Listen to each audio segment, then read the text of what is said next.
If you ever went across to my other mystery models page, you'll have known over the years that I make an awful lot of scratch built spacecraft out of junk and kit bits and what have you. The usual premise being I find a shape that I quite like and go from there.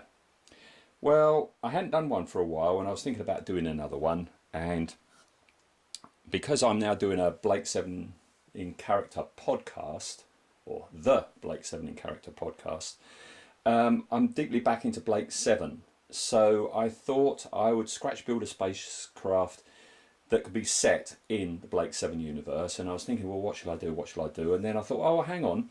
Jenna in the show was a smuggler, sort of like a female Han Solo. Han Solo's got the Millennium Falcon. Why don't I have a go at making Jenna's spaceship? So this is kind of what it is. It's just a bit of nonsense, but yeah, if you bear in mind that this is set in the Blake 7 universe. So this is her ship, this is her smuggler's ship. And as I say, usually I start with a shape, a donor shape. And in this case, it was this main bulky shape here, which is a box that the old Bionicles toys used to come in. And I've always liked these because they're a nice rounded shape like that, and you get this really nice detailed lid on the front.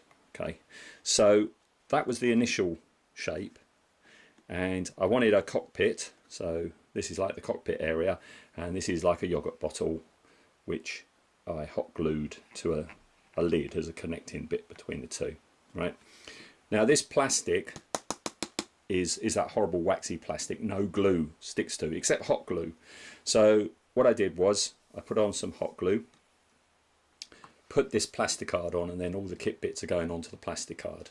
All right, kit bits, that's the other thing. Because this was, or is supposed to be, from the Blake 7 universe, I decided to use kit pieces that would have been available to the BBC model makers back in the late 70s, early 80s. So only kit pieces that were around then, which is why you've got two R2-D2 leg halves just here.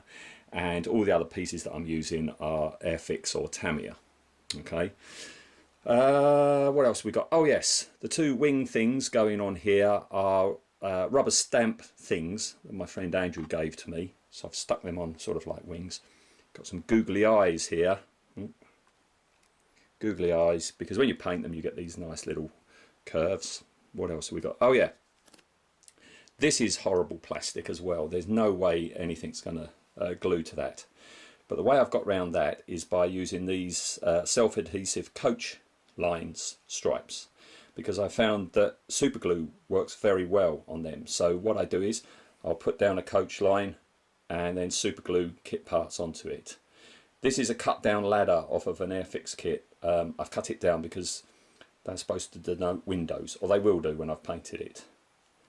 Same thing up here as well. Coach line, kit parts, all these little connecting things I've glued to the coach line instead of onto the plastic. And the only other thing to note is the very front is the head of a Dalek off of our son's broken Dalek toy. So I've put that on the front. I think I might put a couple of kit pieces on there. This is injection plastic, so that will stick no problem. But when I paint it, these, like the clear yellow lights at the front, I'm going to keep them clear. I'm going to mask them off. So yeah, this is going to be, would you believe, Jenna's spacecraft, although I wasn't planning it at the time. It's looking an awful lot like a Klingon bird of prey, isn't it?